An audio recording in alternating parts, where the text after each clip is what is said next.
Hi, John. All right, here we go. We're recording. Say hi. Hi. And also, I'm going to be talking kind of loud so that it definitely picks up my voice, just so you know. All right, chapter 12.1. So we had kind of talked about just like what is 12.1 about. We talked about it being about categorical data, right?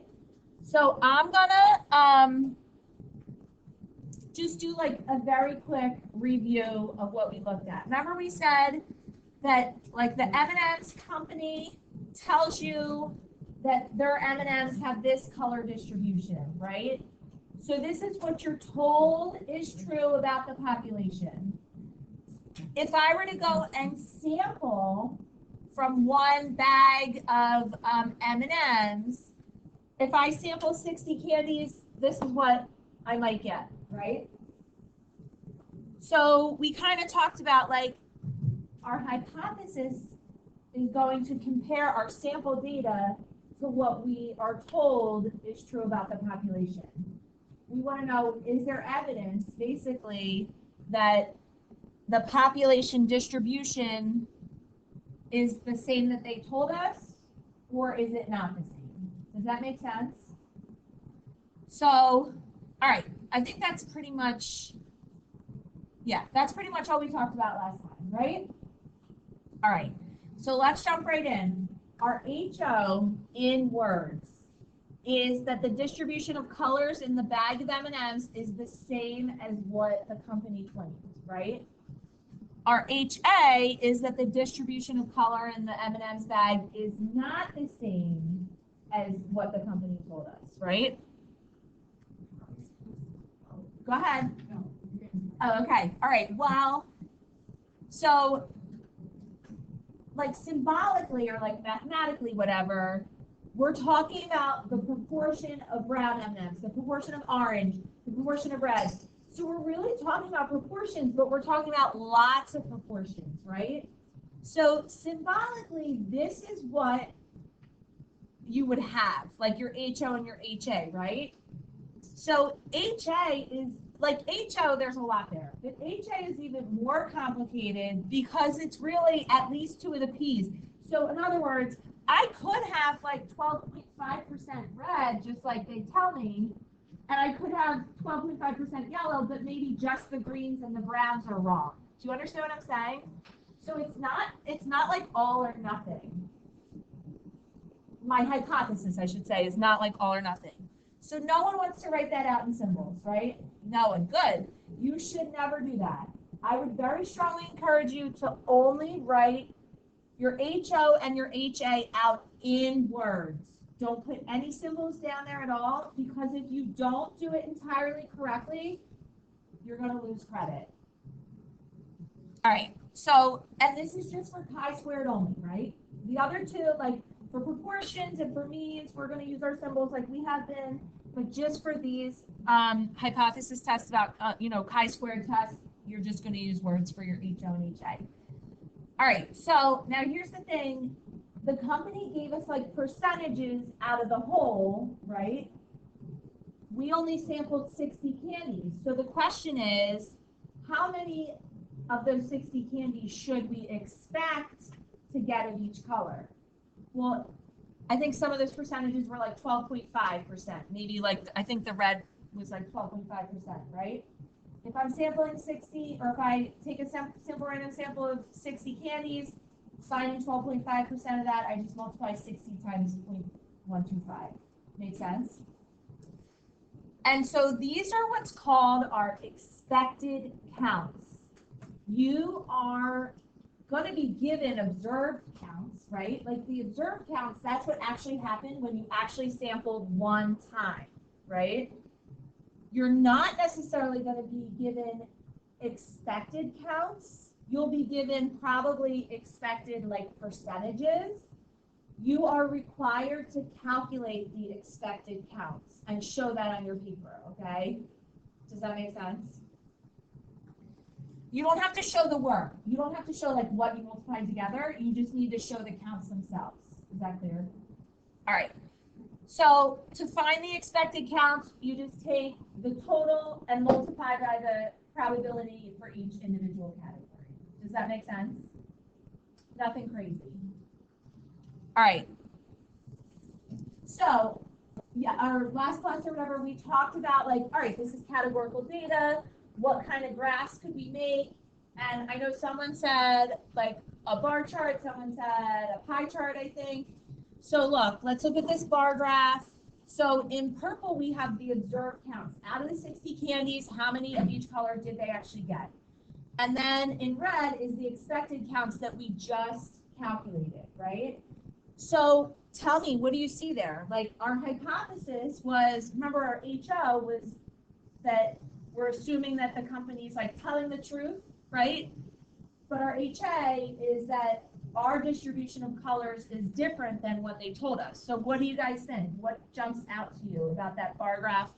And these are just the counts over there on the right. Logan? Blue is a lot more obscured than expected. Yeah. And because blue had a lot more observed than expected, another color would have had to been like flip-flop, right? Like a lot less observed than expected. So which color was that? Brown, right? Or no, red, sorry. Oh, and orange. Oh my gosh, you're right. So the brown and the blue, you had more than expected, and then the red and the orange, you had less than expected. Look at like yellow and green. They were like, okay, right? Not too bad. But if our HO was true, our bars, like in both colors, should be like pretty close for the observed and the expected. Do you understand? Yeah.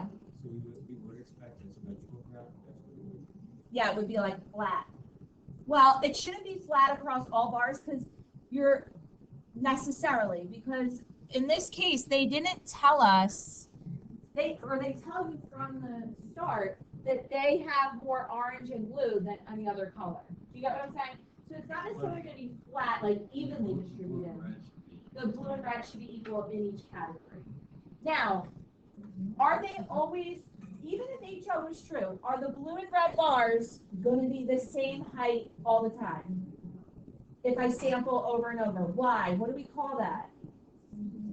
Sampling variability. Very good. Sampling variability. So the question is this.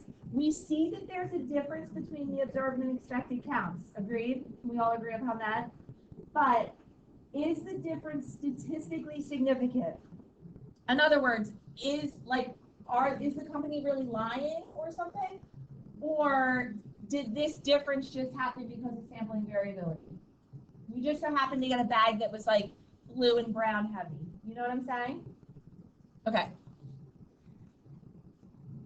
All right, so that's kind of what we just talked about. I'll take a minute to read that. All right, so to make this comparison, we use what's called the chi-squared test statistic. I think I've used that kind of term with you. This is what it looks like. It's like a fancy letter X. It's a Greek letter, so it's actually really not an X. When it's typed, when it's like written, that's what it'll look like. When I make it, I just make an X, but I do that one like curly. Do you know what I mean? Like I do curly, then straight. So that's like how I would tell you to write a chi. And then really this should be like chi-squared. All right. So here's your formula for chi-squared. Because keeping in mind, we want to know, is there a difference between the observed and expected counts? The formula's on the formula sheet. Oh, I do have a formula sheet here. So ready, the formula. This one's nice and easy. No building the formula for this one. On the front page, just the bottom, very bottom, it says chi-squared test statistic. It just gives it to you, okay? So you don't have to memorize the formula. So if you want to write that down, awesome. But while you're doing that, I'm just going to show you for this M&M data, here's what this would look like. We took all the observed and subtracted their corresponding expected, square it, divide by the expected count. Add them all up, right? So when we add these all up, we get 9.8. With me? So that 9.8, that is this here is like our chi-squared test statistic. So instead of like a t test statistic or like a z for proportions, now we have like a chi-squared. Do you understand? All right, questions so far? Okay, so look at this. We're going to use software to simulate taking 1,000 random samples of size 60 from the hypothesized population distribution, the one that M&M's like claims to be true, right? Like the original one they claimed. And this is what that like dot plot would look like. Hold on. Oh, there we go. It is. It's right skewed, right? You're correct. Think about why that would be the case. Take a minute. Think about it. Talk to your partner if you want to. Just take a minute. It should, I'm telling you, it should be right skewed. It will be right skewed. Why? So now you've seen it. Remember, these are chi-squared test statistic values. I'll go back to the formula. That might help. Go ahead. Talk for a minute. Yeah, tell me, please. Yeah. He is going for it.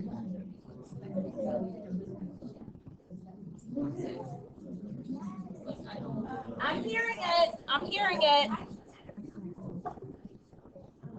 Tell me why. Yeah. I think because people are like expected or like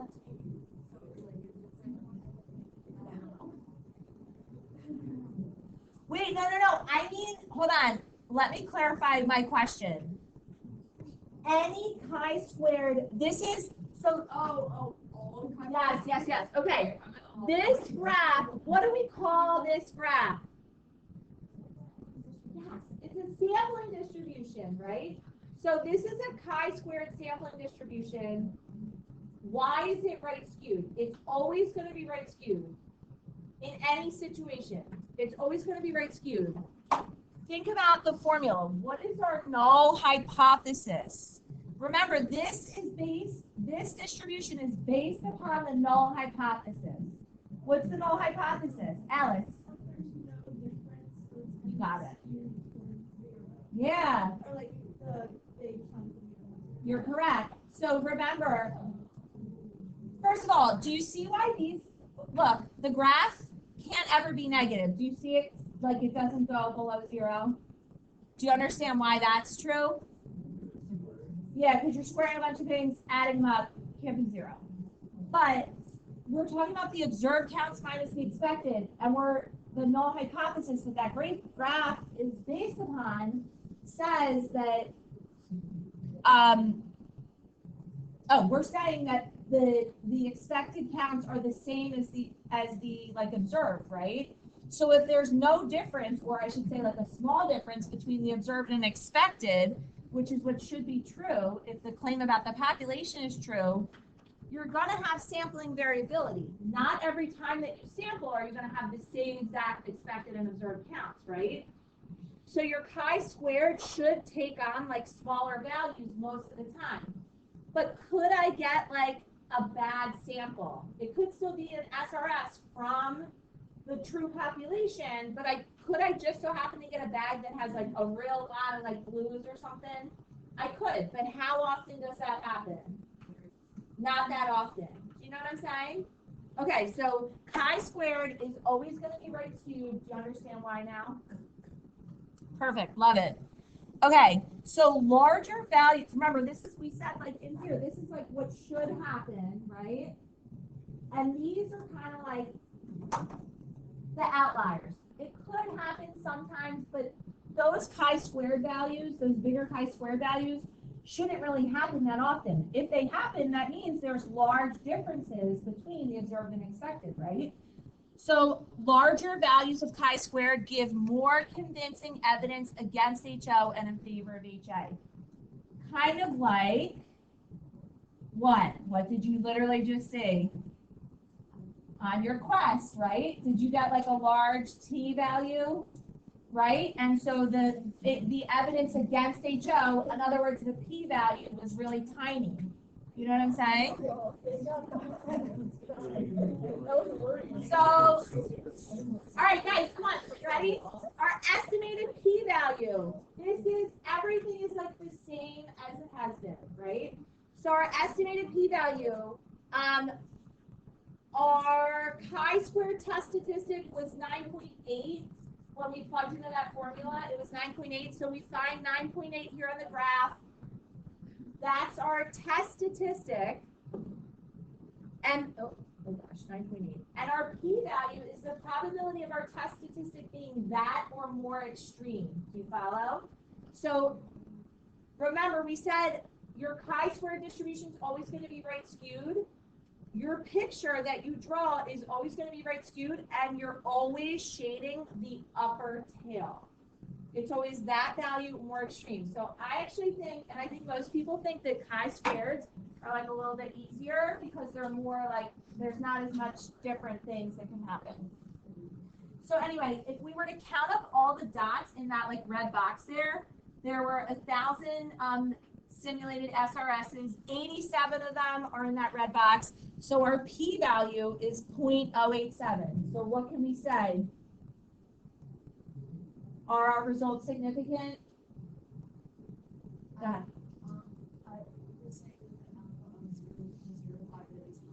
Right. If we assume that we use alpha 0.05, results are not significant. So in other words, even though there was a difference between, oh wait, 87 over 1,000, is that, what are you asking? Oh, no, that's right. 87 over 1,000 is 0.087, right? Oh, yeah. Okay, I'm sorry. When you raised your hand, I was like, wait a minute. All right. Go ahead, I'm sorry. How are we finding the value in the first place? Remember, your p-value is the tail probability. So we have 1,000 simulations. You count up how many simulations are at that value or more extreme. So there's just 87 simulations. All these blue things are little dots, right? 87 dots out of 1,000. So 87 over 1,000 is 0.087. So even though there was a difference, remember our graph, like the bar graphs, even though those purple and red heights were different, is there a statistically significant difference? No, we don't have evidence to say, remember, RHO,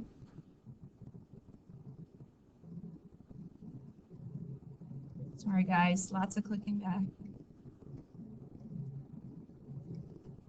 Our HO, we don't have evidence, excuse me, to say that the distribution of colors in this bag is different than the claim about the population.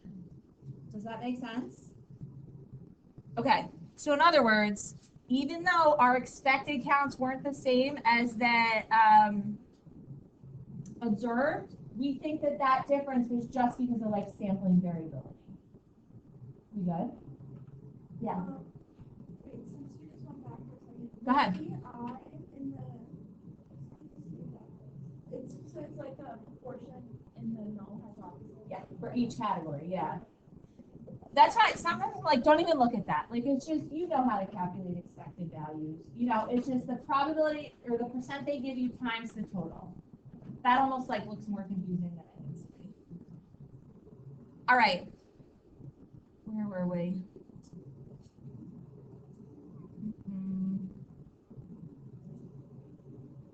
Okay.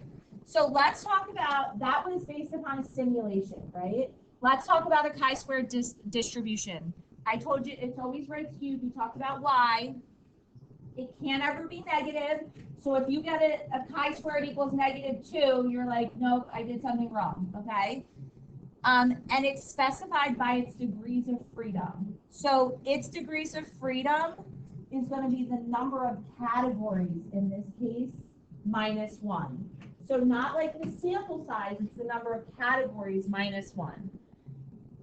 And you're going to see that if I have a chi-squared distribution with a small amount of categories, it's going to be like very skewed. If I have more categories, it becomes not symmetric, but it becomes more symmetric. Like you can see this like light blue one almost becomes like a little more symmetric, right? Here's some fun facts. I don't know that you necessarily need to know this, but the mean of a chi-square distribution is equal to the degrees of freedom, and the mode is at the degrees of freedom minus 2. Jot it down. I honestly don't know that it really has come up, like in AP exams. But, oh, watch.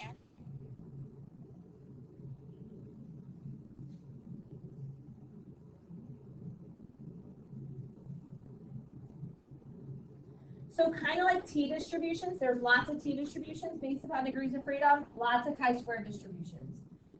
So actually, we're going to look at the chi-square. There's a chi-square table. If you have a formula sheet, just get it out so you can take a look.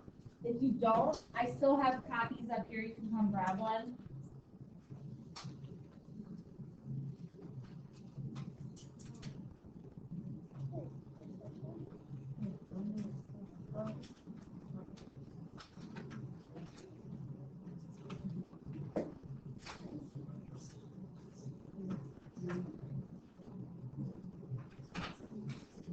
Wait, can I go on? Okay. All right, so we just talked about in this case, we had 6 M&M colors, so 6 categories. So it would be, the degrees of freedom would be 5. Just like with the t distribution, you must write like df equals 5 on the problem, right? So the p-value we already talked about is the probability of getting a test statistic, like a chi-squared that big or larger on a chi-squared distribution with the corresponding degrees of freedom. So we're going to practice using the table in just a minute. So you're going to have to draw a picture just like you always do, but your picture needs to be clearly skewed.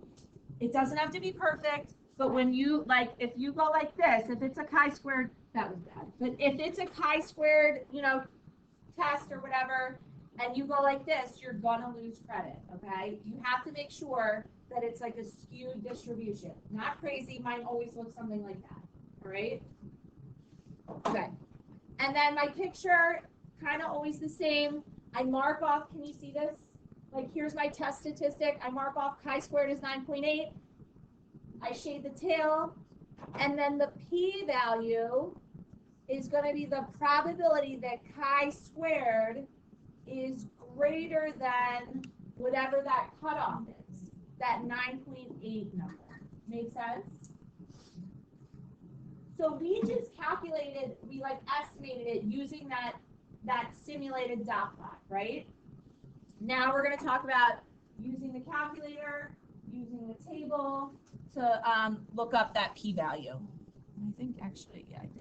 So on the table, look at your chi-square table. Do you see it? I think it's the very last page.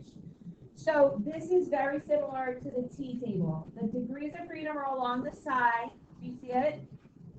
The chi-squared test statistic values are the values like on the inside of the table. And then the tail areas are like on the top of the table, go along the top margin. Do you follow? So, all right, we have 5 degrees of freedom. My test statistic was 9.8. 9.8 is not going to be on here exactly. You need to find the number that's just closest to that. So if I go across the table, do you see there's like that 9.24 and then like the 11.07? So it's closest to this. So you could use p-value of 0.10, but it's also, you can think of it as like being between these two values somewhere.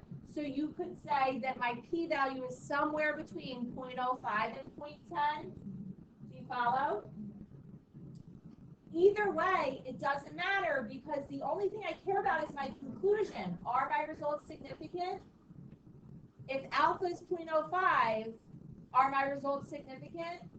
No, because you know what I'm saying? Even if I say it's between 0.10 and 0.05, well, that whole range is above 0.05. So I would say P is greater than alpha, results not significant. With me? That's using the table. in the calculator, get out your calculator. So you know how we have like normal CDF, there's a T-CDF, there's a chi-squared CDF. And in a minute, I'm going to show you there's a chi-squared test in there too. But go under, where is it? Second distribution, right? And then you'll see chi-squared PDF, I think, is in there. But you want the chi-squared CDF because you want like a tail area. You know what I mean? You want the area in the tail. And then I believe it asks you for like a lower bound and an upper bound. So the lower bound is always going to, remember, it's always right skewed and it's always that tail. So it's always, the lower bound is going to be your test statistic. The upper bound is just put in like a million or something. And then put in like your degrees of freedom. Can everyone get that? Okay, perfect. You good? Just a reminder about hypothesis tests in different, in general, sorry. If we fail to reject HO, it doesn't mean that we proved that the null hypothesis was true. It just means that we didn't have evidence to say that it's not true. That's why we always say, like, we do not have evidence to say that, you know, the difference in proportion or the difference in the distribution of candies was different than the. We never say that. Oh, it's what the company claims. You know what I mean? Yeah. Yeah, I'm going to show you later. I'll show you. Okay, ready? Conditions. These should look familiar. SRS, because we're sampling without replacement, 10% condition.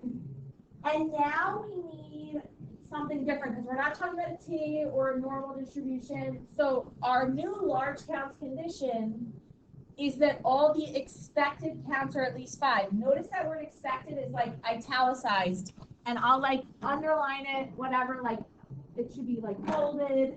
Why is that condition about the expected counts, not the observed counts? Think about hypothesis test. What do we always assume? That the null is true, right? We're assuming that the null is true. What's the null? The expected or the observed counts? Expected. So common mistake is looking at the observed counts here. Make sure you clearly say that all of the expected counts are more than 5. Or 5 or more, I'm sorry.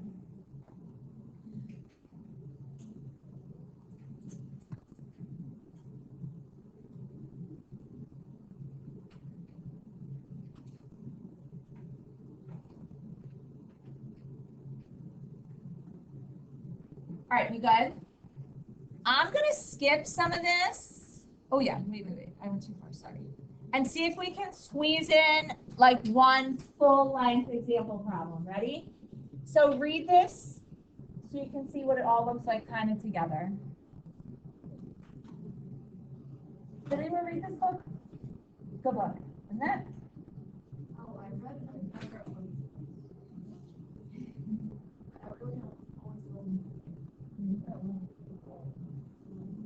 So we're talking about like birth month, right?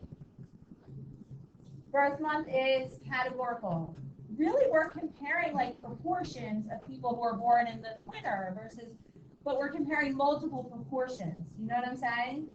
So anyway, do these data provide convincing evidence that the birthdays of NHL players are not uniformly distributed across the 4 quarters of the year? Good. So our HO in words, right? We never put this in symbols. HO, the birthdays of all NHL players are uniformly distributed. And how did I know that? Because that's like what the question is asking me. You know what I'm saying? HA, the birthdays of all NHL players are not uniformly distributed. They don't give you an alpha, so the alpha we have to state somewhere, 0.05, right? So conditions, we're going to use a chi-square test for goodness of fit.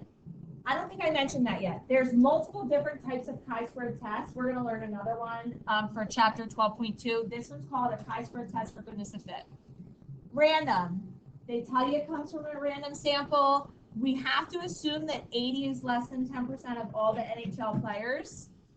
And we're going to calculate expected counts. We have 80 total people, and we're talking about the birthdays being uniformly distributed across 4 like different sections of months, right? So 80 divided by 1/4, all the expected counts are 20. Does that make sense? Which is bigger than 5. Okay. So here's my test statistic. Now, I have to write the formula, but I can write ... in the middle. I can write first, last, ... Got it? My picture. And then can I show you the calculator real fast? All right, ready? In the calculator, test, stat, test, chi-squared goodness of fit. GOF stands for goodness of fit. So make sure you have chi-squared goodness of fit. You have to enter your observed into one list and your expected into another. And then you type in degrees of freedom. Oh, in this case, actually, we're going to have 3 degrees of freedom because why? 4 categories of Montevideo, whatever you call it. And then when you hit calculate, it'll pop out like the p-value. It'll pop out the chi-squared statistic value. And then you can draw your conclusion from there. Sound good? Okay, guys. I have some homework posted on Schoology. Please try it this weekend because on Tuesday when I see you, we're going to talk about the second chi-square test. Thank you. Thanks for letting me go over real things.